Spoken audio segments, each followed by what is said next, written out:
ಶ್ರೀ ಗುರುಭ್ಯೋ ನಮಃ. ಓಂ ಶ್ರೀ ಗುರುಬಸವಲಿಂಗಾಯ ನಮಃ. ಜನ್ಮಾದ್ಯಸ್ಯ ಯತೋನ್ಮಯಾದಿತರತಶ್ಚಾರ್ಥೇಷ್ವಭಿಜ್ಞಸ್ವರಾಟ್ ತೇನೇ ಬ್ರಹ್ಮಹೃದಾಯ ಆದಿಕವಯೇ ಮುಹ್ಯಂತೆ ಯತ್ಸೂರಯಃ ತೇಜೋ ವಾರಿಮೃತಾಂ ಯಥಾ ವಿನಿಮಯೋ ಯತ್ರ ತ್ರಿಸರ್ಗೋ ಮೃಷಾ ಧಾಮ್ನಾ ಸ್ವೇನ ಸದಾ ನಿರಸ್ತಕುಹಕಂ ಸತ್ಯಂ ಪರಂ ಧೀಮಹಿ. ಆಯುರ್ನಶ್ಯತಿ ಪಶ್ಯತಾಂ ಪ್ರತಿದಿನಂ ಯಾತಿ ಕ್ಷಯಂ ಯೌವನಂ ಪ್ರತ್ಯಾಯಾಂತಿ ಗತಾಃ ಪುನರ್ನ ದಿವಸಾಃ ಕಾಲೋ ಜಗದ್ಭಕ್ಷಕಃ. ಲಕ್ಷ್ಮೀಸ್ತೋಯಚರಂಗಭಂಗಚಪಲಾ ವಿದ್ಯುಚ್ಚರಂ ಜೀವಿತಂ ತಸ್ಮಾನ್ ಮಾಂ ಶರಣಾಗತಂ ಕರುಣಯಾ ತ್ವಂ ರಕ್ಷ ರಕ್ಷಾಧುನಾ. ಅಜ್ಞಾನತಿಮಿರಾಂಧಸ್ಯ ಜ್ಞಾನಾಂಜನಶಲಾಕಯ ಚಕ್ಷುಃ ಉನ್ಮೀಲಿತಂ ಯೇನ ತಸ್ಮೈ ಶ್ರೀ ಗುರುವೇ ನಮಃ. ಆಕಾಶಾತ್ ಪತಿತಂ ತೋಯಂ ಯಥಾ ಗಚ್ಚತಿ ಸಾಗರಂ ಸರ್ವದೇವ ನಮಸ್ಕಾರ ಸದ್ಗುರು ಕುಮಾರಂ ಪ್ರತಿ ಗಚ್ಚತಿ. ಪ್ರಾತಸ್ಮರಣೀಯರಾಗಿರುವ ಬಸವಾದಿ ಸರ್ವ ಶಿಕ್ಷಕರನ್ನ ನನ್ನ ಹೃದಯ ಮಂದಿರದಲ್ಲಿ ಸಂಸ್ಮರಿಸುತ್ತಾ, ಮಹಾನ್ ತಪಸ್ವಿ ಮಹಾನ್ ಶಿವಯೋಗಿಯಾಗಿರುವ ಮಹಾತ್ಮ ಗುರುದೇಶ್ವರರ ಪಾವನ ಮೂರ್ತಿಯನ್ನ ನನ್ನ ಹೃದಯ ಮಂದಿರದಲ್ಲಿ ಧ್ಯಾನಿಸುತ್ತಾ, ಜಗದ್ಗುರು ದುರ್ಗುಂಡೇಶ್ವರ ಸಿದ್ಧ ಸಂಸ್ಥಾನ ಮಹಾಮಠದ ಸಮಸ್ತ ಗುರು ಪರಂಪರೆಗೆ ನತಮಸ್ತಕನಾಗಿ ಸಮಾಜದ ಸಂಜೀವಿನಿ ಸಮಾಜೋದ್ಧಾರಕರು ಆಗಿರುವ ಆ ನಗರದ ಗುರುಕುಮಾರ ಮಹಾಶಿವಯೋಗಿಯವರನ್ನ ನನ್ನ ಹೃದಯ ಮಂದಿರದಲ್ಲಿ ಧ್ಯಾನಿಸುತ್ತಾ, ನಮ್ಮ ನಿಮ್ಮೆಲ್ಲರಿಗೂ ದರ್ಶನಾಶೀರ್ವಾದಗಳನ್ನ ಕರುಣಿಸ್ತಾ ಈ ಎಲ್ಲ ಕಾರ್ಯಕ್ರಮಗಳ ಪಾವನ ಸಾನ್ನಿಧ್ಯವನ್ನ ಅಲಂಕರಿಸುತ್ತಾ, ಎಲ್ಲರಿಗೂ ಮಾರ್ಗದರ್ಶನವನ್ನ ನೀಡ್ತಾ ಇರತಕ್ಕಂಥ ಪರಮ ಪೂಜ್ಯರಾಗಿರುವ ತ್ರಿವಿಧ ದಾಸೋಹಿಗಳಾಗಿರುವ ಅನ್ನ ಅರಿವು ಆಶ್ರಯದಾತರಾಗಿರುವ ಪರಮ ಪೂಜ್ಯ ಶ್ರೀಮನ್ ಮಹಾರಾಜ ನಿರಂಜನ ಡಾಕ್ಟರ್ ಪಂಚಮಶಲಿಂಗೇಶ್ವರ ಮಹಾಸ್ವಾಮೀಜಿಯವರ ಎಡಗಾಲಗಳಲ್ಲಿ ಅನಂತ ಭಕ್ತಿಯ ನಮನಗಳನ್ನು ಸಲ್ಲಿಸುತ್ತಾ, ಸದಾವಕಾಲ ನಮ್ಮ ನಿಮ್ಮೆಲ್ಲರಿಗೂ ದರ್ಶನಾಶೀರ್ವಾದಗಳನ್ನು ನೀಡುತ್ತಾ, ಸಕಾಲದಲ್ಲಿ ನಮಗೆಲ್ಲ ಮಾರ್ಗದರ್ಶನವನ್ನು ನೀಡ್ತಾ ಇರ್ತಕ್ಕಂಥ ಪರಮ ಪೂಜ್ಯರಾಗಿರುವ ನಿಜಲಿಂಗೇಶ್ವರ ಮಹಾಸ್ವಾಮೀಜಿಯವರ ಎಡಗಾಲಗಳಲ್ಲಿ ಅನಂತ ಭಕ್ತಿಯ ನಮನಗಳನ್ನು ಸಲ್ಲಿಸುತ್ತಾ, ಶ್ರಾವಣ ಮಾಸ ಹಾಗೂ ಜಗದ್ಗುರು ದುರ್ಗುಂಡೇಶ್ವರ ಸಿದ್ಧ ಸಂಸ್ಥಾನ ಮಹಾಮಠದ ಮಹಾದಾಸೋಹದ ನಿಮಿತ್ತವಾಗಿ ಹಮ್ಮಿಕೊಂಡಿರುವ ಪ್ರವಚನ ಕಾರ್ಯಕ್ರಮದ ಕೇಂದ್ರ ಸ್ಥಾನವಾಗಿರುವ ದೇವಿ ಅಹಲ್ಯಾಬಾಯಿ ಹೋಳ್ಕರ್ ಅವರ ಭಾವಚಿತ್ರವನ್ನು ನನ್ನ ಹೃದಯ ಮಂದಿರದಲ್ಲಿ ಧ್ಯಾನಿಸುತ್ತಾ, ಈ ಒಂದು ಮಹಾದಾಸೋಹದ ನಿಮಿತ್ತವಾಗಿ ಶ್ರಾವಣ ಮಾಸದ ನಿಮಿತ್ತವಾಗಿ ಹಮ್ಮಿಕೊಂಡಿರುವ ರಾಣಿ ಅಹಲ್ಯಾಬಾಯಿ ಹೋಳ್ಕರ್ ಅವರ ಜೀವನ ಚರಿತ್ರ ಪ್ರವಚನದ ಕಾರ್ಯಕ್ರಮದ ಸಂಗೀತ ಸುಧೆಯನ್ನು ಅತಿ ಸುಂದರವಾಗಿ ತಮ್ಮೆಲ್ಲರಿಗೂ ಗುಣಪಡಿಸಿರುವ ಡಾಕ್ಟರ್ ಸುರೇಶ್ ಚಂದ್ರಗಿ ಗಂಬಾಯಿರವರಲ್ಲಿ, ಅದೇ ತರನಾಗಿ ಅವರಿಗೆ ತಬಲಾ ಸಾಧನೆ ನೀಡತಕ್ಕಂಥ ತಬಲಾ ಮಾಂತ್ರಿಕರಾಗಿರುವ ಭರತ್ ವಿಠೇಕರ್ ಅವರಲ್ಲಿ, ಯಾವತ್ತು ಸದಾಕಾಲ ತಮ್ಮ ಸೇವೆಯನ್ನು ದುರ್ಗುಂಡೇಶ್ವರ ಪಾದಕ್ಕೆ ಸಲ್ಲಿಸ್ತಾ ಇರತಕ್ಕಂಥ ಮಾಳಮತಾಯಿ ಕಲಾವಳದ ಎಲ್ಲ ಶರಣೆಯರಲ್ಲಿ, ಜಗದ್ಗುರು ದುರ್ಗುಂಡೇಶ್ವರ ಸಿದ್ಧ ಸಂಸ್ಥಾನ ಮಹಾಮಠದ ಸಮಸ್ತ ಸದ್ಭಕ್ತರಲ್ಲಿ ಶರಣೆಯರಲ್ಲಿ, ತಂದೆ ತಾಯಿಯರಲ್ಲಿ ತಮಗೆಲ್ಲರೂ ಕೂಡ ಶರಣಾರ್ಥಿ. ಇವತ್ತೊಂದು ದಿವಸ ನಾಳೆ ಒಂದು ದಿವಸ ಮುಗಿತ್ರಿ. ಇವತ್ತು 37ನೇ ದಿವಸ.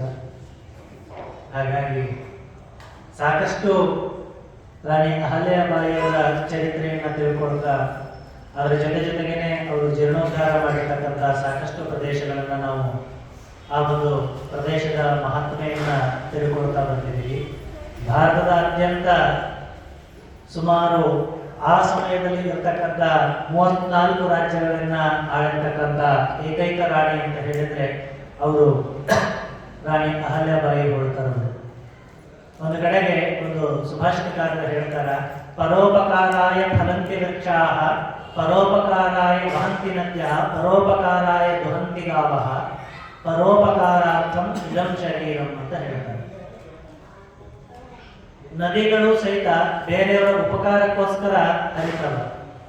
ಪರೋಪಕಾರಾಯ ವಹಂತಿ ನದ್ಯಃ, ನದಿಗಳು ಯಾವತ್ತಾದ್ರೂ ತನ್ನ ಸ್ವಾರ್ಥಕ್ಕೆ ನಾನು ಹರಿತಾ ಇದ್ದೀನಿ ಅಂತ ಹೇಳ್ಬಿಟ್ಟು ಯಾವ ಮನುಷ್ಯನಿಗೂ, ಏ ಮನುಷ್ಯ ನನ್ನ ಬಾಡಿಗೆ ನಾನು ಸಮುದ್ರಕ್ಕೆ ಸೇರಬೇಕು ಅಂತ ಇಲ್ಲಿಗೆ ಬಂದಿದ್ದೀನಿ, ಸಾಕಷ್ಟು ಪರಿಶ್ರಮವನ್ನು ಪಟ್ಟು ಭೂಮಿಯಲ್ಲಿ ಬೆರೆತಿದ್ದಿರ್ತಕ್ಕಂಥ ಒಂದು ಹನಿಯಾಗಿ ಆವಿಯಾಗಿ ಹೋಗಿ ಆ ಮೋಡವನ್ನು ಸೇರಿ ಸೂರ್ಯನೆಲ್ಲಿದ್ದಾನೋ ಆ ಸೂರ್ಯನನ್ನ ಮರೆಮಾಚಿ ಸಾಕಷ್ಟು ಆ ಮಂಜು ಕರಗುವವರೆಗೂ ಸಾಕಷ್ಟು ನೋವುಗಳನ್ನು ಅನುಭವಿಸಿ ಮತ್ತೆ ಹನಿಯಾಗಿ ಉದರಿ ಈ ನದಿ ಒಳಗೆ ಬಂದಿದ್ದೀನಿ.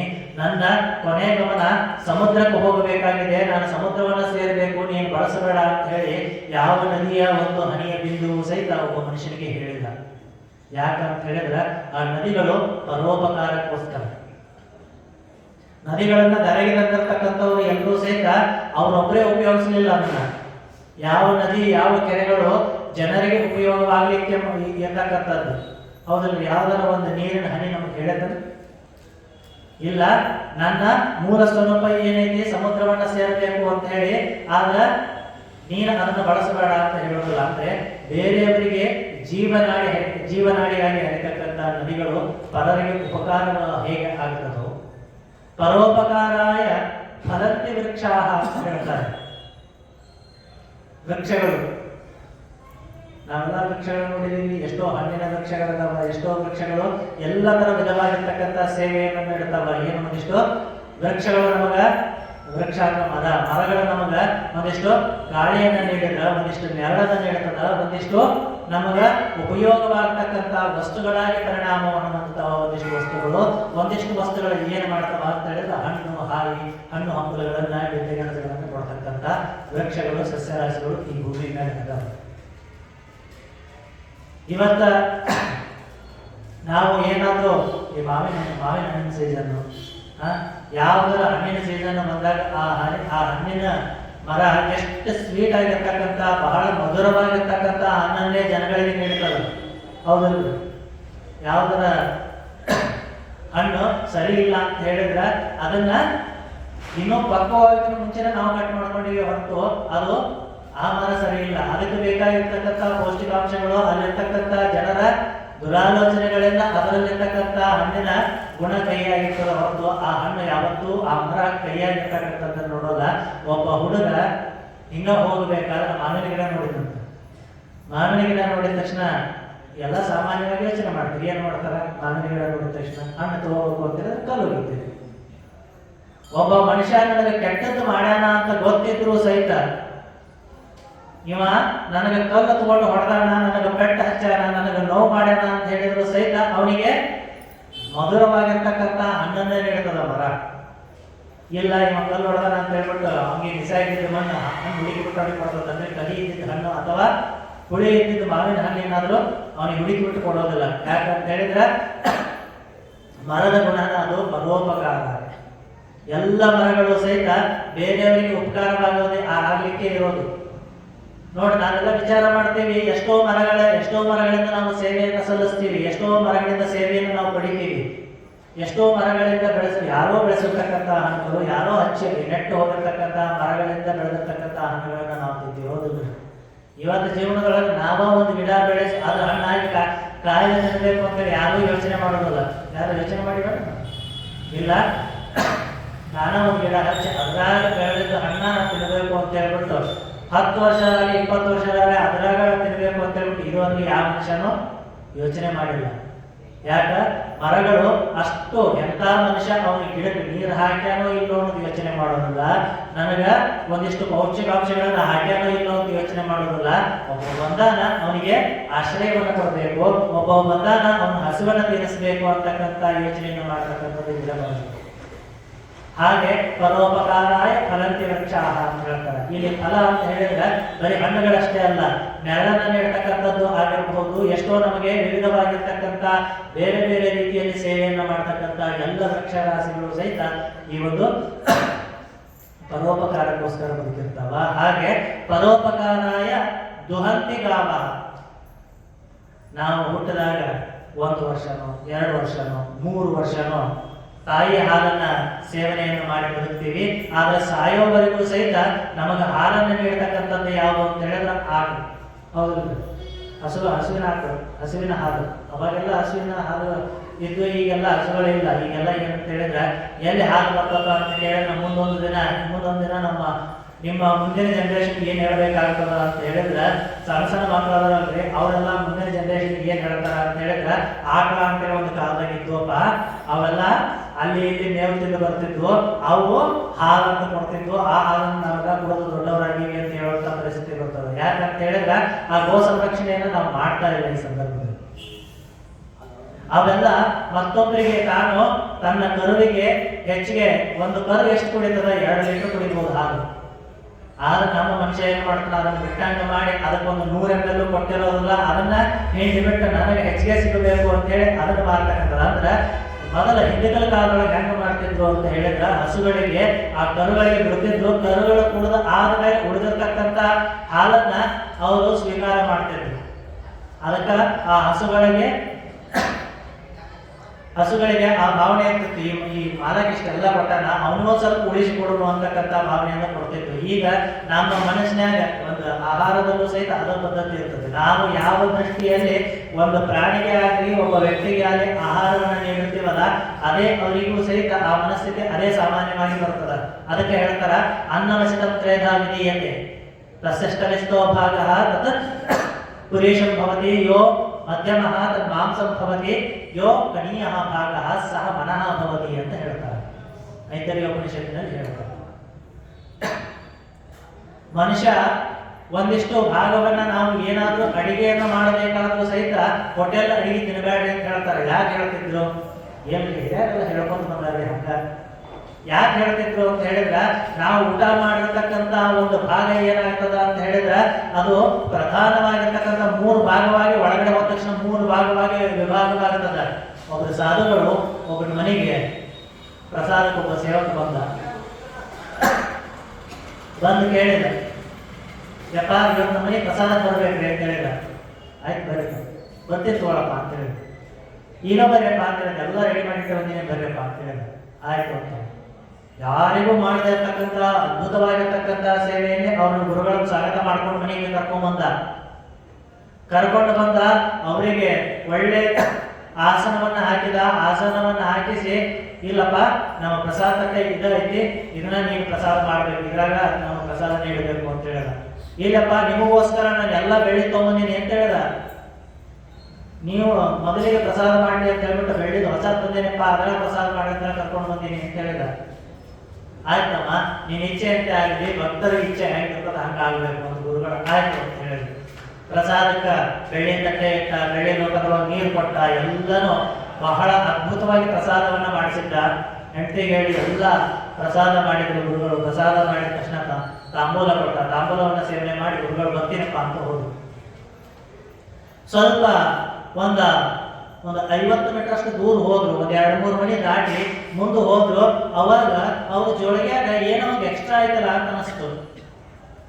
ಎಕ್ಸ್ಟ್ರಾ ಆಯ್ತಲ್ಲ ಅಂತ ಅನ್ಸಿದ ತಕ್ಷಣ ಏನೈತಿದು ಅಂತ ಹೇಳ್ಬಿಟ್ಟು ಕೈ ಹಾಕ್ತಾರ. ಅದ್ರೊಳಗ ಅವನ ಮನೆಯಾಗ ಪ್ರಸಾದಕ್ಕೆ ಕೊಟ್ಟಿದ್ನಲ್ಲ ಬೆಳ್ಳಿ ಗ್ಲಾಸು, ಅದು ಅವ್ರ ಜೋಳಿಗ್ಯಾಗಿತ್ತು. ಹಿಂಗಾಗ್ತಿದ್ವು ಅಂತ ಹೇಳಿ ಅವ್ರಿಗೆ ಗೊತ್ತಾಗಲಿಲ್ಲ. ಇದ್ಯಾಕೆ ಜೋಳಿಗೆ ಬಂತು ಅಂತ, ಜೋಳಿಗ್ಯಾಗ ಹೆಂಗ ಬಂತಿದ್ರು ಅಂತ ಹೇಳಿ ಏನಾಗಿದ್ದಾಗಲೇ ಕೊಟ್ಟು ಬಿಡೋಣ ಅಂತ ಹೇಳಿ ಮತ್ತೆ ಶಿಷ್ಯರ ಮನೆಗೆ ಬಂದ್ರು. ಯಪ್ಪ ಗೊತ್ತಾಗಲ್ಲ, ನನ್ನ ಜೋಳಿಯಾಗಿ ಈ ಗ್ಲಾಸ್ ಬಂದ್ಬಿಟ್ಟಂತೆ, ಹೆಂಗ್ ಬಂದಯ್ಯನ ತಗೋ ಅಂತ ಕೊಟ್ಟರು. ಬಹಳ ಚಲೋ ಆತಪ್ಪ, ತಮಗ ಮತ್ತೊಮ್ಮೆ ನಮಸ್ಕಾರ ಅಂತ ಹೇಳಿದ. ಗುರುಗಳ ಕೇಳಿದ್ರು, ಆಯ್ತಪ್ಪ ಇಷ್ಟೆಲ್ಲ ವೈಭವವಾಗಿ ನಮಗೆಲ್ಲ ಪ್ರಸಾದ ಮಾಡಿಸಿದಿಲ್ಲ, ನೀ ಮತ್ತ ಏನ್ ಕೆಲಸ ಮಾಡ್ತೀವಿ ಅಂತ ಕೇಳಿದ್ರು. ಏನಿಲ್ಲ ಸರ್, ನಾವು ಒಕ್ಕಾಳದೇನ್ರಿ ಅಂತ ಹೇಳಿದ.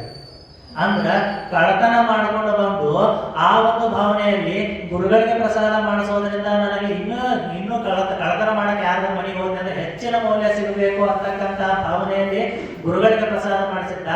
ಆ ಒಂದು ಲೇಷದ ಭಾವನೆ ಅದು ಯಾಕೆ 3 ಭಾಗ ಆಗುತ್ತೆ ಅಂತ ಹೇಳಿದ್ರಲ್ಲ, 3 ಒಳಗೆ ಹೋದ್ಮೇಲೆ 1 ಭಾಗ ಪ್ರಧಾನವಾಗಿರ್ತಕ್ಕಂಥ ಭಾಗ ಅದು ವೇಸ್ಟ್ ಆಗಿ ಹೋಗ್ತದ. ಇನ್ನು 2ನೇ ಭಾಗಗಳು ಏನಾಗ್ತದ ಅಂತ ಹೇಳಿದ್ರೆ ಅದು ದೇಹದಲ್ಲಿರ್ತಕ್ಕಂಥ ರಕ್ತ ಮಜ್ಜ ಮಾಂಸಗಳಿಗೆ ಹೋಗ್ತದ. ಇನ್ನೂ ಒಂದಿಷ್ಟು ಸಣ್ಣ ಭಾಗ ಪ್ರಮಾಣ ಏನಾಗ್ತದ ಅಂತ ಹೇಳಿದ್ರೆ ಮನಸ್ಸಾಗಿರ್ತದ. ಅದಕ್ಕೆ ಅವ ಒಂದು ಕಳತನದ ಭಾವನೆಯಿಂದ ಇಟ್ಟುಕೊಂಡು ಗುರುಗಳಿಗೆ ಪ್ರಸಾದ ಮಾಡಿಸೋದ್ರಿಂದ ನಾನು ಕಳುವಿಗೆ ಹೋಗ್ತಿರ್ತಕ್ಕಂಥ ಮನೆಯಲ್ಲಿ ಯಾರು ನನ್ನನ್ನು ಹಿಡಿಬಾರ್ದು ಅಂತಕ್ಕಂಥ ಭಾವನೆಯಲ್ಲಿ ಗುರುಗಳಿಗೆ ಪ್ರಸಾದ ಮಾಡಿಸಿದ್ದ. ಆ ಮನಸ್ಸಿನಲ್ಲೇ ಅವನ ಹೆಂಡತಿನೂ ಅಡಿಗೆ ಮಾಡಿದ್ದು. ಹಾಗಾಗಿ ಅದನ್ನು ಪ್ರಸಾದ ಮಾಡಿರ್ತಕ್ಕಂಥ ಗುರುಗಳಿಗೆ ಅವರಿಗೆ ಗೊತ್ತಾಗದೇ ಇರೋಂಗ ಆಗಿರ್ತಕ್ಕಂಥ ಬೆಳ್ಳಿ ಲೋಟ ಅವ್ರ ಜೋಳಿಗೆ ಹೋಗಿತ್ತು ಅಂದ್ರ ಮನಸ್ಸು ಹಂಗ ತಗೊಂಡು ಹೋಗ್ತದ. ಅದಕ್ಕೆ ಹೇಳ್ತಾರ, ಈಗ ಮನ್ಯಾಗ ತಾಯಂದಿರು ಏನಂತ ಅಡಿಗೆ ಮಾಡ್ತಾರ? ನೀವೆಲ್ಲ ಏನಂತ ಅಡಿಗೆ ಮಾಡ್ತೀರಿ? ಇಲ್ಲ, ನನ್ನ ಯಜಮಾನ ಬಹಳ ಕಷ್ಟಪಟ್ಟು ದುಡಿದು ಬಿಸಿಲಾಗಿ ದುಡಿದು ಬಂದಿರ್ತಾರೆ, ಪಾಪ ಅವ್ರು ಬಂದ ತಕ್ಷಣ ಆರಾಮ್ ಕುತ್ಕೊಂಡು ಊಟ ಮಾಡಲಿ ಅಂತಕ್ಕಂಥ ಭಾವನೆಯಲ್ಲಿ ತಾಯಿ ಅಡಿಗೆ ಮಾಡ್ತಾರೆ. ನನ್ನ ಮಗ ಪಾಪ ಸಾಲಿಗೆ ಹೋಗಿ ಬರಾಕತ್ತಾನ, ಅವ ಬಂದ ತಕ್ಷಣ ಬಿಸಿ ಬಿಸಿ ಆಗಿರ್ತಕ್ಕಂಥದ್ದು ಅತ್ಯಂತ ಬೆಳಿಬೇಕು, ಚಲೋ ಬೆಳಿಬೇಕು, ಒಳ್ಳೆ ವಿದ್ಯಾವಂತ ಆಗಬೇಕು ಅವ ಈ ಜಗತ್ತಿಗೆ. ಅದಕ್ಕೆ ಹೇಳ್ತಾರಲ್ರಿ, ಎಲ್ಲ ಆಚಾರಕರ ಸಾಗು ನೀತಿಗೆ ಪ್ರಭುವಾಗಿ ನನ್ನ ಮಗ ಹಿಂಗೆ ಬೆಳಿಬೇಕು, ಇಷ್ಟು ಚಲೋ ಬೆಳಿಬೇಕು ಅಂತ ಹೇಳಿ ತಾಯಿ ಬಹಳ ಪ್ರೀತಿಯಿಂದ ಅಡಿಗೆ ಮಾಡ್ತಾಳ. ಒಬ್ಬಳು ಮಹಿಳೆ ಗಂಡ ಅಷ್ಟೆಲ್ಲ ಕಷ್ಟಪಟ್ಟು ನಮಗೆಲ್ಲ ದುಡ್ಡು ತಂದು ಹಾಕ್ತಾನ, ಬಂದ ಮೇಲೆ ನೆಮ್ಮದಿಯಾಗಿ ಊಟ ಮಾಡಿ ಆರಾಮಾಗಿ ರೆಸ್ಟ್ ಮಾಡಲಿ, ಅವನ ಆರೋಗ್ಯ ಚಲೋ ಇರಲಿ ಅಂತಕ್ಕಂಥ ಭಾವನೆಯಲ್ಲಿ ತಾಯಿ ಅಡಿಗೆ ಮಾಡ್ತಾಳ, ಆ ಮಹಿಳೆ ಅಡಿಗೆ ಮಾಡ್ತಾಳ. ಅದನ್ನು ಆ ಒಂದು ಮನಸ್ಥಿತಿಯಲ್ಲಿ ಅಡಿಗೆ ಮಾಡಬೇಕಾದ್ರೆ ತಿಂದಿರ್ತಕ್ಕಂಥವ್ರು ಯಾವ ಮನಸ್ಥಿತಿಯಲ್ಲಿ ಅಡಿಗೆ ಮಾಡಿರ್ತಾರಲ್ಲ ತಿಂದಿರ್ತಕ್ಕಂಥವ್ರಿಗೆ ಅದೇ ಥರದ ಅನುಭವಗಳಾಗ್ತದ, ಅವರ ಆರೋಗ್ಯವೂ ಸಹಿತ ಅಷ್ಟು ಸುಧಾರಣೆ ಆಗ್ತದ. ಅದ ನೀವು ಹೋಟೆಲ್ನೊಳಗ ಅಡಿಗೆ ಮಾಡಿದ್ದನ್ನ ಪ್ರಸಾದ ಹೋಟೆಲ್ ನಿಂತಿರಲಿಲ್ಲ, ಹೋಟೆಲ್ ಯಾಕೆ ಪ್ರಾಡಿಸ್ತಿದ್ರು ಅಂತ ಹೇಳಿದ್ರೆ ಇದಕ್ಕ ಹೋಟೆಲ್ನೊಳಗ ಅವ ಅಡಿಗೆ ಮಾಡ್ಬೇಕಾದ್ರೆ ಏನ್ ಅನ್ಕೊಂಡು ಮಾಡಿರ್ತಾನ? ಒಂದು ಅಡಿಗೆ ಮನೆ ಸ್ವಚ್ಛ ಇರುವುದಿಲ್ಲ, ಅದಂತೂ ಎಲ್ರಿಗೂ ಗೊತ್ತಿದ್ದು, ಆದ್ರೂ ಎಲ್ಲರೂ ಪ್ರಸಾದ ಮಾಡಿ ಎಲ್ಲರೂ ಹೋಗಿ ಊಟ ಮಾಡ್ತೀವಿ, ಹೋಟೆಲ್ ಹೋದಿಲ್ರಿ, ಅದು ಬೇಡ, ಎಲ್ಲ ಕಡೆ ಮುಂದೆ ಇರ್ತದ. ಆದ್ರೆ ಅಲ್ಲಿ ಅಡಿಗೆ ಮಾಡಕತ್ತಾವ ಏನು ಮಾಡ್ತಾನ ನಮ್ಮ ಮಾಲಕ, 4-5 ದಿನ ಆಯ್ತು, ಒಂದು ತಿಂಗಳ ಮೇಲೆ 4-5 ದಿನ ಆಯ್ತು, ಇನ್ನೂ ನನ್ನ ಪಗಾರ ಕೊಟ್ಟಿಲ್ಲ, ಕೊಡ್ತಾನೋ ಇಲ್ಲೋ.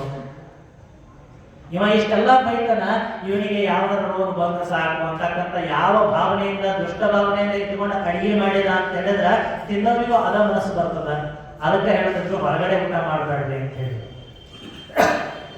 ಹಾಗಾಗಿ ಆ ಒಂದು ಭಾವನೆಯಿಂದ ಆ ಹಸುಗಳಿಗೆ ಯಾವ ಭಾವನೆಯಿಂದ ಇದು ನಮ್ಮ ಮನೆಯಲ್ಲಿರ್ತಕ್ಕಂಥ ಅದ್ಭುತವಾಗಿರ್ತಕ್ಕಂಥ ಲಕ್ಷ್ಮೀ ಸ್ವರೂಪವಾಗಿರ್ತಕ್ಕಂಥದ್ದು, ನಮಗೆಲ್ಲವನ್ನ ಕೊಡ್ತಕ್ಕಂಥ ಕಾಮಧೇನು ಸ್ವರೂಪವಾಗಿರ್ತಕ್ಕಂಥ ಆಕಳು, ಇದು ನಮಗೆಲ್ಲವನ್ನ ನೀಡಿ ಅಂತ ಹೇಳಿ ಅದಕ್ಕೆ ಮೇವನ್ನ ಹಾಕಬೇಕಾದ್ರೆ ಅದ ಮನಸ್ಸಿನಿಂದ ಹಾಕ್ತಿದ್ದ, ಅದು ಸಹಿತ ಒಳ್ಳೆಯ ಮನಸ್ಸಿನಿಂದ ಹಾಲು ಕೊಡ್ತಿತ್ತು. ಈಗ ಅದಕ್ಕೆ ಪರೋಪಕಾರಾಯ ದುಹಂತಿಗಾವ ಅಂತ ಹೇಳ್ತಾರೆ. ಪರೋಪಕಾರಾರ್ಥಂ ಇದಂ ಶರೀರಂ ಅಂತ ಹೇಳ್ತಾರೆ. ಈ ಶರೀರವನ್ನು ಯಾವುದಕ್ಕೆ ಇಡಬೇಕು ಅಂತ ಹೇಳಿದ್ರೆ ಪರೋಪಕಾರಕ್ಕೋಸ್ಕರ ಇಡಬೇಕು. ಈಗ ಪರೋಪಕಾರಕ್ಕೋಸ್ಕರ ಇಟ್ಟವರು ಯಾರು ಅಂತ ಹೇಳಿದ್ರೆ ರಾಣಿ ಅಹಲ್ಯಾಬಾಯಿ ಹೋಳ್ಕರ್. ಅವರು ಸ್ವಂತಿಕೆಗೆ ಏನನ್ನೂ ಬಳಕೆ ಮಾಡಿಕೊಳ್ಳಿಲ್ಲ. ಸ್ವಂತಿಕೆಗೋಸ್ಕರ ಅವರು ಮನಸ್ಸು ಮಾಡಿದ್ರೆ ಆ ಸಮಯದಲ್ಲಿ ಅವರಲ್ಲಿರ್ತಕ್ಕಂಥ ಸಾಮ್ರಾಜ್ಯವನ್ನ ನೋಡಿದ್ರೆ ಎಷ್ಟೆಲ್ಲ ಎಂತೆಂಥ ವೈದ್ಯರನ್ನ, ಎಲ್ಲೆಲ್ಲದ ಆಭರಣಗಳನ್ನ, ಎಲ್ಲೆಲ್ಲದ ಮಾಡಿದ ವಸ್ತ್ರಗಳನ್ನ, ಎಲ್ಲೆಲ್ಲದಂತ ಬಂಗಾರದಿಂದ ಅರಮನೆಯನ್ನು ಕಟ್ಟಿಸಬಹುದು, ಅಷ್ಟು ಸಂಪತ್ತು ಅವರ ಹತ್ರ ಇತ್ತು. ಆದರೂ ಸಹಿತ ಅವರು ಸಿಂಪಲ್ ಆಗಿರ್ತಕ್ಕಂಥ ಒಂದು ಭಾವನೆಯಿಂದ ಬೇರೆಯವರಿಗೆ ಉಪಕಾರವಾಗಬೇಕು, ಈ ಒಂದು ಧಾರ್ಮಿಕತೆ ಅಂತಕ್ಕಂಥದ್ದು ಎಲ್ಲಿ ನಾಶವಾಗಿ ಹೋಗ್ತದ ಅದನ್ನ ಮತ್ತೆ ಎತ್ತಿ ಹಿಡಿಯಬೇಕು ಅಂತ ಹುಟ್ಟಿ ಬಂದವರೇ ರಾಣಿ ಅಹಲ್ಯಾಬಾಯಿ ಹೋಳ್ಕರ್. ಈ ರೀತಿಯಾಗಿ ರಾಣಿ ಅಹಲ್ಯಾಬಾಯಿ ಹೋಳ್ಕರ್ ಅವರು ಸುತ್ತ ಎಲ್ಲ ಕಡೆಗೂ ನಿರ್ಮಾಣ ಕಾರ್ಯಗಳನ್ನ ಮಾಡ್ತಾ ಇರಬೇಕಾದ್ರೆ ಅವರ ಮೊಮ್ಮಗ ನಿಧನ ಹೊಂದದ ಅಂತ ಹೇಳಿ ನಾವು ನಿನ್ನಿನ ದಿನ ಕೇಳ್ಪಟ್ವಿ. ಈ ರೀತಿಯಾಗಿ ಆ ನಿಧನ ಹೊಂದಿರತಕ್ಕಂಥ ವಾರ್ತೆಯನ್ನ, ಆ ಒಂದು ಮಗನ ಹೋಗಿರ್ತಕ್ಕಂಥ ನೋವನ್ನ ಯಶವಂತರಾವ್ ಪಣಸೆಗೆ ಸಹಿಸಲು ಆಗಲಿಲ್ಲ. ಎಷ್ಟು ಉತ್ಸಾಹದಿಂದ ಎಲ್ಲ ದರೋಡೆಕೋರರನ್ನ ಸದೆಬೆಳೆದು ಅವರನ್ನ ಕಟ್ಟಿ ನನ್ನ ಹತ್ರ ತಗೊಂಬಂದಿರ್ತಕ್ಕಂಥ ಯಶವಂತರಾವ್ ಪಣಸೆ, ಯಾವ ಯುದ್ಧವಾದರೂ ಸರಿಯೇ ನಾನು ಹೋಗಿ ಆ ಯುದ್ಧವನ್ನ ಗೆದ್ದು ಬರ್ತೀನಿ ಅಂತಕ್ಕಂಥ ದಷ್ಟಪುಷ್ಟ ಶರೀರವುಳ್ಳಂತ ಆ ಯಶವಂತರಾವ್ ಪಣಸೆ ಈಗ ಆ ಮಗನ ನೋವಿನಿಂದ ಹಾಸಿಗೆಯನ್ನು ಹಿಡಿತಾನೆ. ಅನಾರೋಗ್ಯದಿಂದ ಮತ್ತೆ ಹಾಸಿಗೆಯನ್ನು ಹಿಡಿತಾನ. ಹಾಸಿಗೆಯನ್ನು ಹಿಡಿದು ಸಾಕಷ್ಟು ನರಳಾಡ್ತಾ ಇರಬೇಕಾದ್ರೆ ಸಾಕಷ್ಟು ವೈದ್ಯರನ್ನ ಕರೆಸ್ತಾರ. ದೇಶದ ಮೂಲೆಗಳಿರ್ತಕ್ಕಂಥ ವೈದ್ಯರನ್ನ ಎಲ್ಲರನ್ನ ಕರೆಸಿ ಅವರಿಗೆ ಉಳಿಲಿಕ್ಕೆ ವ್ಯವಸ್ಥೆಯನ್ನ ಮಾಡೋದ್ರ ಮುಖಾಂತರ ಅವರಿಗೆ ಬೇಕಾಗಿರ್ತಕ್ಕಂಥ ಔಷಧಗಳನ್ನ ತರಿಸಿಕೊಡೋದ್ರ ಮುಖಾಂತರ ಸಾಕಷ್ಟು ವ್ಯವಸ್ಥೆಯನ್ನ ಮಾಡ್ತಾರ. ಆದರೂ ಸಹಿತ ಆ ವ್ಯಕ್ತಿಯನ್ನ ರಾಣಿ ಅಹಲ್ಯಾಬಾಯಿ ಹೋಳ್ಕರ್ ಅವರು ಉಳಿಸಿಕೊಳ್ಳಲು ಆಗೋದಿಲ್ಲ. ಬಹಳಷ್ಟು ಕಷ್ಟವನ್ನ ಪಡ್ತಾರ.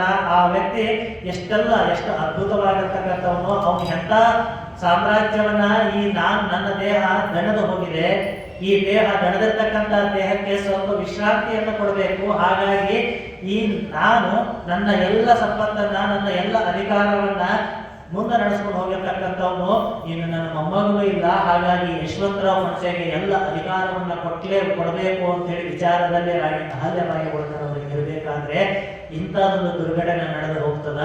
ಆ ಒಂದು ಮುಕ್ತಾಬಾಯಿಯ ದುರ್ದೈವ ನಡೆದೇ ಹೋಗ್ತದ. 3/11/1791 ಯಶವಂತರಾವ್ ಪಣಸೆ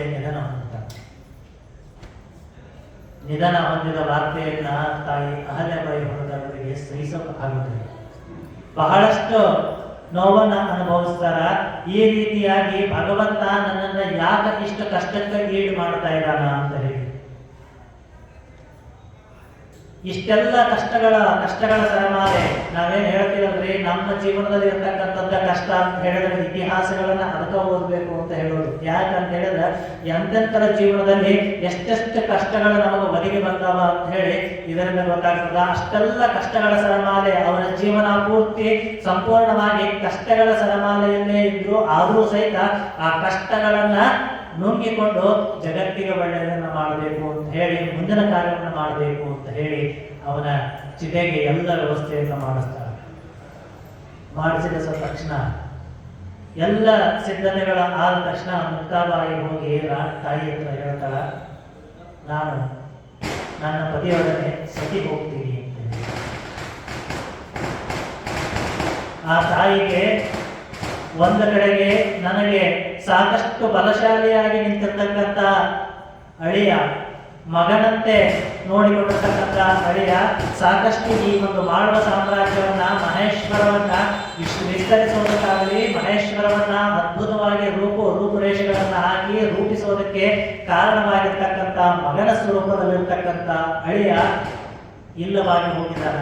ಈ ಒಂದು ಸಂದರ್ಭದಲ್ಲಿ ನನ್ನ ಮಗಳು ಸಹಿತ ಸತಿ ಹೋಗ್ತೀನಿ ಅಂತ ಹೇಳ್ತಾ ಇದ್ದಾರಲ್ಲ, ಈಗ ಆಗಬಾರದು ಅಂತ ಹೇಳಿ ಬಹಳಷ್ಟು ಮಗಳನ್ನ ಕರೆದುಕೊಂಡು ಸಮಾಧಾನದಿಂದ ಹೇಳ್ತಾರ, ಈ ಒಂದು ಲೋಕದಲ್ಲಿ ನಾನು ಏನಾದ್ರೂ ಬದುಕಿರಬೇಕು ಅಂತ ಹೇಳಿದ್ರ ಅದಕ್ಕೆ ನೀನು ಇದೀಯ, ನಿನ್ನ ಮಗ ಹೋದಾಗ ನೀವಿಬ್ಬರು ಇದ್ದೀರಾ ಅಂತ ಹೇಳಿ ನೀವಿಬ್ಬರನ್ನೇ ಆ ಮೊಮ್ಮಗನ ರೂಪವನ್ನು ನೋಡಿಕೊಂಡು ನಾನು ಉಳಿದುಕೊಂಡೆ. ಆದ್ರೆ ಈಗ ನನ್ನ ಅಳಿಯ ಹೋಗಿದನ, ಮಹತ್ತಾಗಿರ್ತಕ್ಕಂಥ ಶಕ್ತಿ ಹೋಗಿದ, ನಾನು ಸಂಪೂರ್ಣವಾಗಿ ಕುಸಿದು ಹೋಗಿದ್ದೀನಿ. ಆ ಸಂದರ್ಭದಲ್ಲಿ ನೀನು ಸತಿ ಹೋದ್ರೆ ನನ್ನ ಪರಿಸ್ಥಿತಿ ಏನಾಗಬಹುದು, ಹಾಗಾಗಿ ಸತಿ ಹೋಗಬೇಡ ಅಂತ ಹೇಳಿ ಮಗಳನ್ನ ಕರೀತಾಳೆ. ಮಗಳು ಹೇಳ್ತಾಳ, ಇಲ್ಲ, ನೀನು ನಿನ್ನ ಪತಿದೇವರು ತೀರ್ಕೊಂಡಾಗ, ಪತಿದೇವರು ನಿಧನ ಹೊಂದಿದಾಗ ಆ ಸಂದರ್ಭದಲ್ಲಿ ನೀನು ಸತಿ ಹೋಗಬೇಕು ಅಂತ ಹೇಳಿದಾಗ ನಿನ್ನನ್ನ ಅಜ್ಜ ಮತ್ತೆ ಮಾವನವರು ಮಲ್ಹಾರ ಹೋಳ್ಕರ್ ಮತ್ತೆ ಗೌತಮಬಾಯಿಯವರು ತಡೆದ್ರು. ಯಾಕಂತ ಹೇಳಿದ್ರೆ ನಿನ್ನಲ್ಲಿ ಅವರು ಅಂತ ಶಕ್ತಿಯನ್ನು ಗಮನಿಸಿದ್ರು. ಈ ರಾಜ್ಯವನ್ನ ಬಾಳೆತ್ತರಕ್ಕೆ ತೆಗೆದುಕೊಂಡು ಹೋಗ್ತೀಯಾ, ಈ ಮಾಳುವ ಸಾಮ್ರಾಜ್ಯದ, ಹೋಳ್ಕರ್ ಸಾಮ್ರಾಜ್ಯದ ಪತಾಕೆಯನ್ನ, ಕೀರ್ತಿ ಪತಾಕೆಯನ್ನು ಬಾನೆತ್ತರಕ್ಕೆ ಹಾರಿಸ್ತಕ್ಕಂಥ ಶಕ್ತಿ ನಿನ್ನಲ್ಲಿದೆ. ಅದೆಲ್ಲವನ್ನ ನೋಡತಕ್ಕಂಥ ಜವಾಬ್ದಾರಿಯನ್ನು ನೀನು ಹೊರಬೇಕು ಅಂತಕ್ಕಂಥ ಆ ಜವಾಬ್ದಾರಿಯನ್ನು ನಿನ್ನ ಮೇಲೆ ಕೊಡೋದ್ರ ಮೂಲಕ ಅವರು ನಿನ್ನನ್ನು ತಡೆದ್ರು. ಆದ್ರೆ ಈಗ ನಾವು ಮನೆಯಲ್ಲಿ ಇರ್ತಕ್ಕಂಥವ್ರು ನಾನು ಮತ್ತೆ ನೀನು ಇಬ್ರೇ. ಹಾಗಾಗಿ ನಾವು ಇಬ್ರೇ ಇರಬೇಕಾದ್ರೆ ನಿನಗೆ ಏನಾದ್ರೂ ಆಯ್ತು ಅಂತ ಹೇಳಿದ್ರೆ, ಮಗಳು ಹೇಳ್ತಾಳೆ, ನಿನಗೆ ಏನಾದ್ರೂ ಆಯ್ತು ಅಂತ ಹೇಳಿದ್ರೆ ನಾನು ಒಬ್ಬಳೇ ಯಾರಿಗೋಸ್ಕರ ಉಳಿಬೇಕಾಗ್ತದ, ಹಾಗಾಗಿ ನಾನು ಇರೋದಿಲ್ಲ, ನಾನು ನನ್ನ ಧರ್ಮ ಏನಿದೆ ಪತಿಯೊಡನೆ ಸತಿ ಹೋಗ್ತಕ್ಕಂಥದ್ದು, ನಾನು ಸತಿ ಹೋಗ್ತೀನಿ ಅಂತ ಹೇಳ್ತಾಳೆ. ಬಹಳಷ್ಟು ಪ್ರಯತ್ನ ಪಡ್ತಾಳ. ಇಲ್ಲ, ನೀನು ಈ ಸಾಮ್ರಾಜ್ಯದ ರಾಣಿಯಾಗಿ ನಡಿಬಹುದು ಇರ್ಬೋದು ಅಂತ ಹೇಳಿದಾಗ ನಿನಗೆ ಏನಾದರೂ ಆಯ್ತು ಅಂತ ಹೇಳಿದ್ರೆ, ನೀನು ಮುಪ್ಪಾವಸ್ಥೆಯಲ್ಲಿದೆಯಾ, ನಿನಗೆ ಏನಾದರೂ ಆಯ್ತು ಅಂತ ಹೇಳಿದ್ರೆ ಅದನ್ನು ಸಹಿಸುವ ಶಕ್ತಿ ನನಗಿಲ್ಲ, ಹಾಗಾಗಿ ನಾನು ಸತಿ ಹೋಗೇ ಹೋಗ್ತೀನಿ ಅಂತ ಹೇಳ್ತಾರ. ಈ ಒಂದು ವೃದ್ಧೆಯ ಮೇಲೆ, ಮುದುಕಿಯ ಮೇಲೆ ಒಂದು ಸಣ್ಣದಾಗಿರ್ತಕ್ಕಂಥ ಕರುಣೆಯನ್ನು ಹೊಂದಾದರೂ ನೀನು ಸತಿ ಹೋಗೋದನ್ನು ಬಿಡಬೇಕು ಅಂತ ಬಹಳಷ್ಟು ಪರಿಪರಿಯಾಗಿ ಮಗಳನ್ನ ಕೇಳಿಕೊಳ್ತಾಳ. ಆದರೆ ಮಗಳು ಕೇಳೋದಿಲ್ಲ.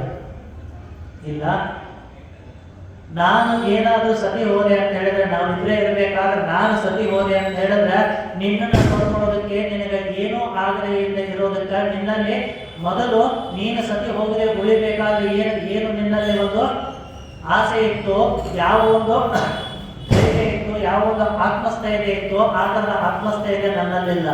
ನಿನಗೆ ಪ್ರಜೆಗಳ ಮೇಲೆ ಸಾಕಷ್ಟು ಪ್ರೀತಿ ಇತ್ತು, ಈ ರಾಜ್ಯದ ಮೇಲೆ ಸಾಕಷ್ಟು ಅಭಿಮಾನ ಇತ್ತು, ನಿನ್ನ ಗುರುವಾಗಿರ್ತಕ್ಕಂಥ ಮಲ್ಲಾರ ಹೋಳ್ಕರವರ ಮೇಲೆ ಸಾಕಷ್ಟು ಗೌರವ ಭಾವನೆ ಇತ್ತು, ಇದೆಲ್ಲವೂ ಸಹಿತ ನಿನ್ನಲ್ಲಿ ಇತ್ತು. ಅದು ಯಾವುದೂ ನನ್ನಲ್ಲಿಲ್ಲ. ಈ ರಾಜ್ಯವನ್ನು ನಡೆಸ್ಕೊಳ್ತೀನಿ ಅಂತಕ್ಕಂಥ ಆತ್ಮಸ್ಥೈರ್ಯವೂ ನನ್ನಲ್ಲಿಲ್ಲ. ಜನರನ್ನ ಪ್ರೀತಿಸಬೇಕು ಅಂತಕ್ಕಂಥ ನಿನ್ನಲ್ಲಿರ್ತಕ್ಕಂಥ ತುಡಿತದ ಭಾವನೆಯೂ ಸಹಿತ ನನ್ನಲ್ಲಿ ಇಲ್ಲ. ಹಾಗಾಗಿ ನಾನು ಇರೋದಕ್ಕೆ ಆಗೋದಿಲ್ಲ, ನಾನು ಸತಿ ಹೋಗೇ ಹೋಗ್ತೀನಿ. ಹಾಗಾಗಿ ನನಗೆ ಏನಾದರೂ ಆದ್ರೆ ಸಹಿತ ಜನ, ಈ ಸಮಾಜ, ಈ ಮಾಳವ ಸಾಮ್ರಾಜ್ಯ ಮುಂದುವರಿತದ, ನಿನಗೆ ಏನಾದರೂ ಆಯ್ತು ಅಂತ ಹೇಳಿದ್ರೆ ಮಾಳವ ಸಾಮ್ರಾಜ್ಯದ ನಿಂತು ಹೋಗ್ತದ, ಮತ್ತೆ ಅಧಃಪತನಕ್ಕೆ ಬರ್ತದ. ಆಗಬಾರದು. ಹಾಗಾಗಿ ನಿನಗ ನಾನು ಇಲ್ಲವಾದರೂ ಸಹಿತ ನಿನಗ ಪ್ರಜೆಗಳೇ, ಇಲ್ಲಿ ಈ ಮಾಳವ ಸಾಮ್ರಾಜ್ಯದ ಮಹೇಶ್ವರದ ಪ್ರಜೆಗಳೇ ನಿನಗೆ ಮಕ್ಕಳಾಗಿ, ನಿನಗೆ ವೈದ್ಯರಾಗಿ, ನಿನಗೆ ತಾಯಿಯಾಗಿ, ತಂದೆಯಾಗಿ, ನಿನಗೆ ಗೆಳತಿಯರಂತೆ ಆಗಿ, ನಿನಗೆ ಮಾರ್ಗದರ್ಶಕರಾಗಿ ಎಲ್ಲ ಸಹಿತ ಈ ಮಹೇಶ್ವರದ ಜನರು ನಿನ್ನೊಂದಿಗೆ ಇರ್ತಾರ ಅಂತ ಹೇಳಿ ಆ ತಾಯಿ ಒಪ್ಪದೇ ಇದ್ರು ಸಹಿತ ಸತಿ ಹೋಗ್ಲಿಕ್ಕೆ ನಿಶ್ಚಯದ ನುಡಿಗಳನ್ನ ಹೇಳ್ತಾ ಚಿತೆಗೆ ಹೋಗಿರ್ತಾರೆ. ಯಾವ ಒಂದು ದಕ್ಷ ಯಾವ ಯಜ್ಞವನ್ನ ಮಾಡ್ತಾ ಇರಬೇಕಾದ್ರೆ ಸತಿದೇವಿ ಆಗಿರ್ತಕ್ಕಂಥವಳು ಆ ಯಜ್ಞದಲ್ಲಿ ಹೋಗಿದ್ದಾಳೆ ಅಂತಕ್ಕಂಥ ಒಂದು ಭಾವನೆಯನ್ನ, ಒಂದು ವಿಶೇಷವಾಗಿರ್ತಕ್ಕಂಥ ಆ ಸಂದೇಶವನ್ನ ಕೇಳಿರ್ತಕ್ಕಂಥ ಭಗವಂತ ಪರಶಿವ ಆ ಅಮರಗಣಗಳಿಂದ, ಸತಿಯೊಡನೆ ಹೋಗಿರ್ತಕ್ಕಂಥ ಅಮರಗಣಗಳಿಂದ ಸುದ್ದಿ ತಿಳಿದು ಬರ್ತದ. ಸತಿದೇವಿ ಆ ದಕ್ಷ ಮಾಡಿರ್ತಕ್ಕಂಥ ಯಜ್ಞ, ದಕ್ಷ ಪ್ರಜಾಪತಿ ಮಾಡಿರ್ತಕ್ಕಂಥ ಯಜ್ಞದಲ್ಲಿ ಅವಳು ಹೋಗಿಬಿಟ್ಲು. ನಿನಗೆ ಅವಮಾನವಾಗುತ್ತದ ಅಂತ ಹೇಳಿ ಆ ವಾರ್ತೆಯನ್ನ ಕೇಳಿ ಅವಳು ಆ ಯಜ್ಞದಲ್ಲಿ ಹೋಗಿ ಬಿಟ್ಟಿದ್ದಾಳ ಅಂದ ತಕ್ಷಣ ಸತಿಯೇ ಹೋಗಿದ್ದಾಳ ಅಂತ ಅಂದ ಮೇಲೆ ಅವನ ಮನಸ್ಥಿತಿ ಯಾವ ರೀತಿಯಲ್ಲಿ, ಭಗವಂತನ ಪರಿಸ್ಥಿತಿ ಯಾವ ರೀತಿ ಆಗಿತ್ತೋ ಇಲ್ಲಿಯೂ ಸಹಿತ ನನ್ನವರು ಅಂತಕ್ಕಂಥವ್ರು ಯಾರೂ ಇಲ್ಲ ಅಂತ, ನನ್ನವರು ಎಲ್ಲರೂ ಇವತ್ತಿಗೆ ಹೋಗಿಬಿಟ್ಟು ಅಂತಕ್ಕಂಥ ಭಾವನೆಯಲ್ಲಿ ಭಗವಂತನ ಪರಿಸ್ಥಿತಿಯಂತೆ ಆಕೆಯ ಆ ಪರಶಿವನ ಭಕ್ತಿಯು ಸಹಿತ ಅಹಲ್ಯಾಬಾಯಿಯ ಮನಸ್ಥಿತಿಯು ಅದೇ ಆಗಿತ್ತು. ಯಾವುದರ ಮೇಲೂ ಆಸಕ್ತಿ ಇಲ್ಲ. ಯಾವ ಕಾರಣಕ್ಕೋಸ್ಕರ ನನಗೆ ಈ ತರದ ಪರಿಸ್ಥಿತಿಯನ್ನು ತಂದಿಟ್ಟೆ ಭಗವಂತ ಅಂತ ಹೇಳಿ ಮನಸ್ಸಲ್ಲೇ ನೊಂದುಕೊಳ್ತಾ ಇದ್ದಾಳೆ. ನಾನು ಆ ಸಮಯದಲ್ಲಿ ಸತಿ ಹೋಗಿದ್ದೇನೆ, ಇದನ್ನೆಲ್ಲವನ್ನ ನಾನು ನೋಡ್ಲಿಕ್ಕೆ ಆಗ್ತಾ ಇರಲಿಲ್ಲ. ಹಾಗಾಗಿ ನಾನು ನಿನ್ನೊಡನೆ ಬಂದು ಬಿಡ್ತಿದ್ದೆ, ನಿನ್ನ ದರ್ಶನವನ್ನ ಮಾಡ್ತಾ ಆ ಕೈಲಾಸ ಲೋಕದಲ್ಲಿ ವಾಸವಾಗಿ ಬಿಡ್ತಿದ್ದೆ. ನನ್ನನ್ನು ಯಾವ ಕಾರಣಕ್ಕೋಸ್ಕರ ಈ ಭೂಮಿ ಮೇಲೆ ಹುಡುಕಿಸಿಟ್ಟಿ ಅಂತ ಹೇಳಿ ಭಗವಂತನ ಪರಿಪರಿಯಾಗಿ ಮನದಲ್ಲೇ ನೊಂದು ಕೇಳ್ಕೊಳ್ತಾಳ. ಆ ನೊಂದಿನ ಆ ವೇದನೆಯಲ್ಲಿ ಆ ಮಗಳ ಕಿರಿಚಾಟವು ಸಹಿತ ಅವಳ ಕಿವಿಗೆ ಬೀಳುವುದಿಲ್ಲ. ಈ ರೀತಿಯಾಗಿ ಮಗಳ ಸತಿ ಹೋಗುವುದನ್ನ ನೋಡಿಯೂ ಸಹಿತ ಬಹಳಷ್ಟು ನೋವನ್ನ, ಸಾಕಷ್ಟು ನೋವನ್ನ ಮನದಾಳದಲ್ಲೇ ತಂದುಕೊಂಡು ಒಂದು ಕಡೆ ವಿಚಾರ ಮಾಡ್ತಾಳ. ಇದೆಲ್ಲವನ್ನ ಸಹಿತ ನನಗ ಭಗವಂತನಿಗೆ ಇಷ್ಟೆಲ್ಲ ಸೇವೆಯನ್ನ ಮಾಡಿದ್ರು ಸಹಿತ ಭಗವಂತ ನನಗೆ ಇಷ್ಟೆಲ್ಲ ಕಷ್ಟವನ್ನ ಕೊಡ್ತಾ ಇದ್ದಾನೆ ಅಂತ ಹೇಳಿದ್ರೆ ನಾನು ಮಾಡಿರ್ತಕ್ಕಂಥ ಪಾಪದ ಗಂಟು ಸಾಕಷ್ಟು ಇರಬೇಕು, ಅದನ್ನ ನಿವಾರಣೆ ಮಾಡಿಕೊಳ್ಬೇಕು ಅಂತ ಹೇಳಿ ಮತ್ತೆ ಧೈರ್ಯವನ್ನ ತಾಳ್ತಾಳ. ಯಾರಿಗೋಸ್ಕರ ಬದುಕಬೇಕು ಅಂತ ಹೇಳಿ ಪ್ರಶ್ನೆ ಬಂದಾಗ ಮಾಳವ ಸಾಮ್ರಾಜ್ಯದ ಪ್ರಜೆಗಳಿಗೆ ಬದುಕಬೇಕು, ಮಹೇಶ್ವರದ ಪ್ರಜೆಗಳನ್ನ, ನಾನು ಕಟ್ಟತಕ್ಕಂಥ ಈ ಸಾಮ್ರಾಜ್ಯದ ಎಲ್ಲ ಪ್ರಜೆಗಳು ಸಹಿತ ನಿಸ್ವಾರ್ಥವಾಗಿರ್ತಕ್ಕಂಥ ಒಂದು ಸೇವೆಯಲ್ಲಿ ಬದುಕಬೇಕು ಅಂತ ಹೇಳಿ ಆ ರಾಣಿ ಅಹಲ್ಯಾಬಾಯಿ ಹೋಳ್ಕರ್ ಇಚ್ಛೆ ಮಾಡ್ತಾರೆ. ಆ ರೀತಿಯಲ್ಲಿ ಮನಸ್ಸಿನಲ್ಲಿ ಸಾಕಷ್ಟು ನೋವಿರ್ತದ, ಆದರೂ ಸಹಿತ ಒಂದಿಷ್ಟು ಪ್ರಜಾಪಾಲನೆಯನ್ನ ಮಾಡ್ತಾ ಒಳಗೊಳಗೆ ಎಷ್ಟೋ ವರ್ಷಗಳ ಕಾಲ ಕುಸಿದು ಹೋಗ್ತಾ ಇರ್ತಾರೆ. ಹೀಗೆ ಅದಕ್ಕೆ ಹೇಳ್ತಾರೆ, ಈಗ ನಾವೆಲ್ಲ ಅಚ್ಛೇದನ ಅಂತ ಹೇಳ್ತೀವಿ, ಹೌದಿಲ್ಲ? ಅಚ್ಛೇದನ ಅಂದ್ರೆ ಏನು? ಒಳ್ಳೆಯ ದಿನಗಳು ಅಷ್ಟೇ. ಈಗ ಹೇಳ್ತಾರೆ ಇತ್ತೀಚೆಗೆ ಅಚ್ಛೇದನ ಆನೆ ವಾಲೆ ಹೇಳ್ತಾರೆ, ಅಚ್ಛೇದನಗಳು ಒಳ್ಳೆಯ ದಿನಗಳು ಬರ್ತಾ ಇದೆ ಅಂತ ಹೇಳ್ತಾರ. ರಾಣಿ ಅಹಲ್ಯಾಬಾಯಿಯವರ ಕಾಲದಲ್ಲಿ ಅಚ್ಛೇದನಗಳು ಹೇಗಿತ್ತು? ಅಚ್ಛೇದನಗಳು ಹೇಗಿತ್ತು ಅಂತ ಹೇಳಿದ್ರೆ, ಆ ರಾಣಿ ಅಹಲ್ಯಾಬಾಯಿಯವರ ಕಾಲದಲ್ಲಿ ಆ ಸಮಗ್ರ ಮಾಳ್ವ ಸಾಮ್ರಾಜ್ಯದಲ್ಲಿ ಅವರ ಆಳ್ವಿಕೆಯ ಸಮಯದಲ್ಲಿ ಒಂದು ದಿವಸವೂ ಸಹಿತ ಬರಗಾಲ ಬಂದಿರಲಿಲ್ಲ. ಬರಗಾಲವರಿಗೆ ಬಂದಿರುವಂತೆ ಅಂದ್ರೆ ಅವರ ಸಾಮ್ರಾಜ್ಯದ ಆಳ್ವಿಕೆ ಹೇಗಿತ್ತು, ಬರಗಾಲವನ್ನ ಮೊದಲೇ ನೋಡ್ಲಿಕ್ಕೆ ಮಧ್ಯಪ್ರದೇಶ, ನಿಮಗೆಲ್ಲ ಗೊತ್ತಿರಬೇಕು. ಈ ಒಂದು ಭಾರತದ ಭೂಪಟವನ್ನು ನಾವು ನೋಡ್ತಾ ಇರಬೇಕಾದ್ರೆ ಆ ಮಧ್ಯಪ್ರದೇಶದಲ್ಲಿ ಎಷ್ಟು ಭೂಮಿಯನ್ನು ನಾವು ನೋಡಲಿಕ್ಕೆ ಸಾಧ್ಯ ಆಗ್ತದೆ ಅಂತ ಹೇಳಿದ್ರೆ ಎಲ್ಲವೂ ಸಹಿತ ಒಣ ಬೇಸಾಯ ಅಂತ ನಾವೇನು ಹೇಳ್ತೀವಲ್ಲ, ಬಯಲುಸೀಮೆ ಅಂತ ಹ್ಯಾಂಗ ಇರ್ತದಲ್ಲ, ನಮ್ಮ ಈ ಕಡೆ ಉತ್ತರ ಕರ್ನಾಟಕದಲ್ಲಿ ಹ್ಯಾಂಗ ಬಯಲುಸೀಮೆ ಅಲ್ಲ, ಹಂಗ ಇರ್ತಕ್ಕಂಥ ಪ್ರದೇಶಗಳು ಏನು ಬಿತ್ತಲಿಕ್ಕಾಗಲಿಕ್ಕೆ ಬಿತ್ತುವ ಬೆಳೆ ಅನುಕೂಲ ಆಗಲಿ ಅಂತಕ್ಕಂಥದ್ದು ಎಲ್ಲಿ ನೋಡಿದ್ರೆ ಅಲ್ಲಿ ಬರದ ಪ್ರದೇಶ ಈಗ ಕಾಣಿಸ್ತದ. ಅವ್ರ ಕಾಲದಲ್ಲಿ ಹಾಗಿತ್ತು ಅಂತ ಹೇಳಿದ್ರೆ ಯಾವ ರೀತಿಯ ನದಿಯ ಜೋಡಣೆಗಳನ್ನ ಮಾಡಿರಬಾರ್ದು, ಯಾವ ರೀತಿಯ ಕೃಷಿ ವ್ಯವಸ್ಥೆಗಳಿಗೆ ನೀರನ್ನು ಒದಗಿಸಿರಬಾರ್ದು ಹೇಳಿ ನಾವು ವಿಚಾರ ಮಾಡಬೇಕು. ಅದಕ್ಕೆ ಎಲ್ಲ ಕಡೆಯೂ ಸಹಿತ ಸಮೃದ್ಧಿ ತುಂಬಿತ್ತು. ಎಲ್ಲಿ ನೋಡಿದ್ರೆ ಅಲ್ಲಿ ಹಚ್ಚ ಹಸಿರು ಹರಿದು ಹೋಗಿತ್ತು. ಹಾಗಾಗಿ ಎಲ್ಲರಿಗೂ ಹೊರೆಯಾಗದಂತೆ ಎಲ್ಲ ಜನರ ಮೇಲೆ ತೆರಿಗೆಯನ್ನು ವಿಧಿಸ್ತಾ ಇದ್ರು. ಒಬ್ಬ ಸಾಮಾನ್ಯ ವ್ಯಕ್ತಿಗೂ ಸಹಿತ ಹೊರೆ ಆಗಬಾರ್ದು. ನಾನು ತೆರಿಗೆಯನ್ನು ಕಟ್ತಾ ಇರೋದು ಒಳ್ಳೆಯ ಭಾವನೆಯಿಂದ ತೆರಿಗೆಯನ್ನು ಕಟ್ಟಬೇಕು, ನನಗ ಬಹಳಷ್ಟು ಹೊರೆ ಆಗ್ತಾ ಇದೆ ಅಂತಕ್ಕಂಥ ಭಾವನೆಯಿಂದ ತೆರಿಗೆಯನ್ನು ಕಟ್ಟಬಾರ್ದು. ಅವನ ಮೇಲೆ ತೆರಿಗೆಯನ್ನು ಜಾಸ್ತಿ ವಿವಿಧವಾಗಿರ್ತಕ್ಕಂಥ ತೆರಿಗೆಯನ್ನು ಅವನ ಮೇಲೆ ಹಾಕ್ತಾ ಇರಲಿಲ್ಲ. ಅವನು ಎಷ್ಟು ಉತ್ಪನ್ನ ಮಾಡಿದನ ಅದಕ್ಕೆ ಆ ಒಂದು ಮಾರುಕಟ್ಟೆಯ ದರದ ನಿಮಿತ್ತವಾಗಿ ಅವನ ಸಂಪಾದನೆ ಎಷ್ಟಿದೆ ಅದಕ್ಕೆ ತಕ್ಕ ಹಾಗೆ ಅವನ ತೆರಿಗೆಯನ್ನು ಕೊಡಬೇಕು ಅಂತ ಹೇಳಿ ಆ ಒಂದು ವಿಶೇಷವಾಗಿರ್ತಕ್ಕಂಥ ಆ ರಾಜ್ಯಭಾರವನ್ನ ತಾಯಿ ರಾಣಿ ಅಹಲ್ಯಾಬಾಯಿ ಹೋಳ್ಕರ್ ಅವರು ಮಾಡಿದ್ರು. ಹಾಗಾಗಿ ರಾಜ್ಯದ ಆರ್ಥಿಕತೆಯು ಸಹಿತ ಉನ್ನತಿಯಾಗಿತ್ತು. ಹಾಗಾಗಿ ಆ ದಿನಗಳಲ್ಲಿ ಅಚ್ಚೇದಿನ ಅಷ್ಟು ಅದ್ಭುತವಾಗಿತ್ತು. ಅಚ್ಚೇದಿನ ಯಾಕೆ ಒಂದು ಕಡೆ ಹೇಳ್ತಾರೆ ಕಥೆಯಲ್ಲಿ ಅಚ್ಚೇದಿನ ಹೆಂಗಿರ್ಬೇಕು ಅಂತ ಹೇಳಿದ್ರೆ, ಶುಕ ಮಹರ್ಷಿಗಳು ಅಂತ ಅವರು ತಪಸ್ಸನ್ನ ಮಾಡ್ತಾ ಇದ್ರು. ತಪಸ್ಸನ್ನ ಮಾಡ್ತಾ ಇರಬೇಕಾದ್ರೆ ಒಂದು ಬೆಟ್ಟದಲ್ಲಿ ಕುಳಿತು ತಪಸ್ಸನ್ನ ಮಾಡ್ತಾ ಇರಬೇಕಾದ್ರೆ ಪಕ್ಕದಲ್ಲೇ ಇರ್ತಕ್ಕಂಥ ರಾಜ್ಯದಲ್ಲಿ ಬರಗಾಲ, ಸಾಕಷ್ಟು ಬರಗಾಲ ಬಂದಿತ್ತು. ಒಂದು 2 ವರ್ಷಗಳಾದರೂ ಸಹಿತ ಒಂದು ಹನಿಯೂ ಮಳೆ ಬಿದ್ದಿರಲಿಲ್ಲ. ಅವರೆಲ್ಲ ಭಗವಂತನ ಆರಾಧನೆಯನ್ನ ಮಾಡ್ತಾರ, ಪರಶುವನ ಆರಾಧನೆಯನ್ನ ಮಾಡ್ತಾರ. ಇಷ್ಟೆಲ್ಲ ಆರಾಧನೆಯನ್ನ ಮಾಡಿದ ತಕ್ಷಣ ಭಗವಂತ ಬಹಳ ವರ್ಷಗಳ ಆರಾಧನೆಯ ನಂತರ ಪ್ರತ್ಯಕ್ಷ ಆಗ್ತಾರೆ. ಪ್ರತ್ಯಕ್ಷ ಆಗಿ ಏನು ಅಂತ ಕೇಳ್ತಾರೆ. ಇಲ್ಲ, ಇಷ್ಟು 2-3 ವರ್ಷಗಳಿಂದ ನಮ್ಮ ನಾಡಿಗೆ ಮಳೆ ಅಂತಕ್ಕಂಥದ್ದಾಗಿಲ್ಲ. ಎಷ್ಟೋ ಕಡೆ ದನಕರುಗಳ ಸಾಯ್ತಾ ಇದ್ದ, ಎಷ್ಟೋ ಕಡೆ ಹಸುವಿನಿಂದ ಬಳಲಿ ಜನಗಳ ಸಾಯ್ತಾ ಇದ್ದಾರೆ, ಯಾಕೆ ನಮ್ಮ ಹತ್ರ ಕರುಣೆ ಅಂತಕ್ಕಂಥದ್ದು ಬಂದಿಲ್ಲ ಅಂತ ಕೇಳ್ತಾರೆ.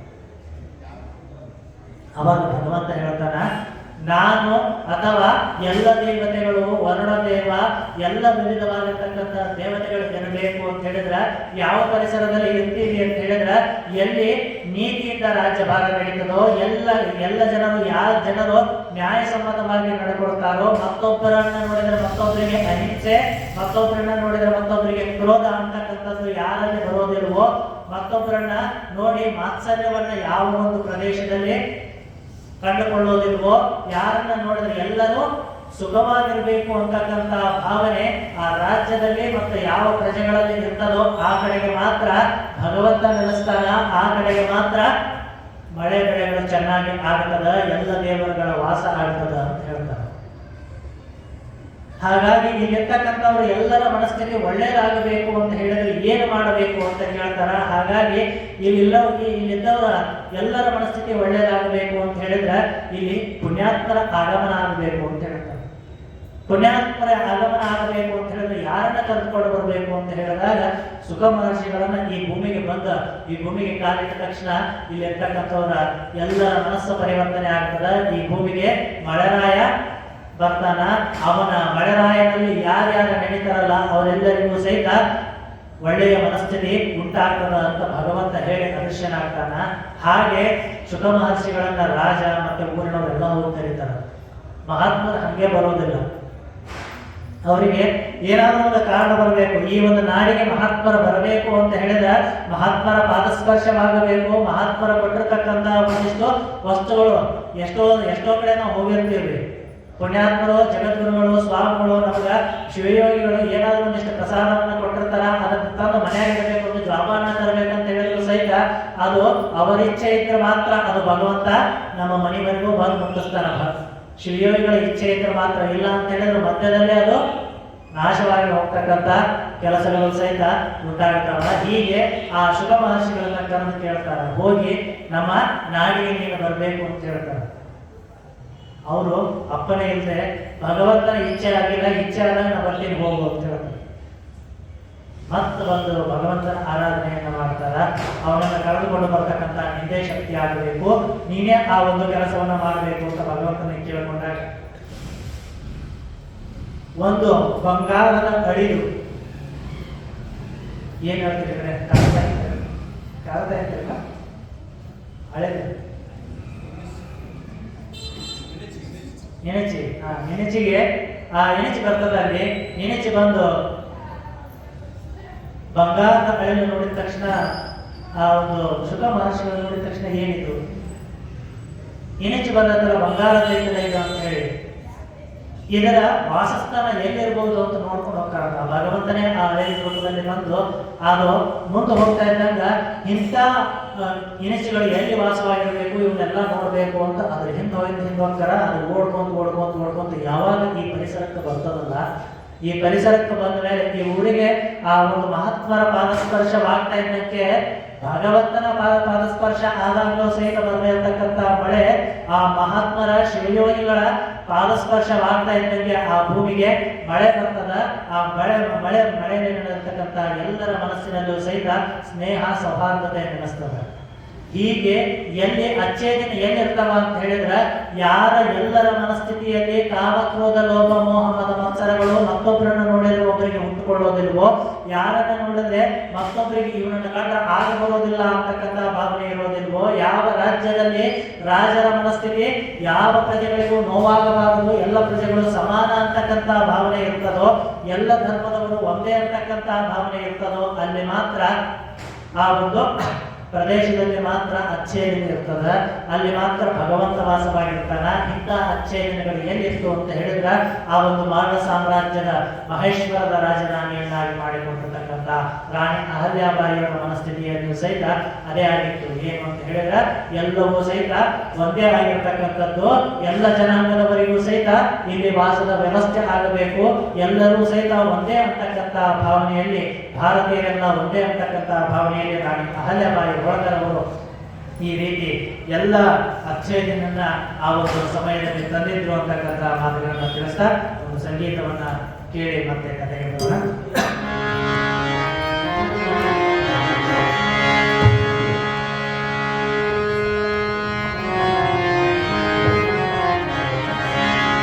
ನಾವೆಲ್ಲ ಭಾರತೀಯರೆಂಬ ಭಾವ ಮೂಡಲಿ, ನಮ್ಮಲ್ಲಿ ಭೇದ ಭಾವಗಳು ದೂರ ಮಾಡಲಿ. ನಾವೆಲ್ಲ ಭಾರತೀಯರೆಂಬ ಭಾವ ಮೂಡಲಿ, ನಾವೆಲ್ಲ ಭಾರತೀಯರೆಂಬ ಭಾವ ಮೂಡಲಿ, ನಮ್ಮಲ್ಲಿ ಭೇದ ಭಾವಗಳು ದೂರ ಮಾಡಲಿ, ನಮ್ಮಲ್ಲಿ ಭೇದ ಭಾವಗಳು ದೂರ ಮಾಡಲಿ.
ಸರ್ವರ ಸಮನಾಗಿ ಬಾಳಲಿ, ನಮ್ಮಲ್ಲಿ ಭೇದ ಭಾವ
2 ದಿವಸ ಐತಿ ನಾವು ಚಪಾಳೆ ಹೊಡಿದ್ರು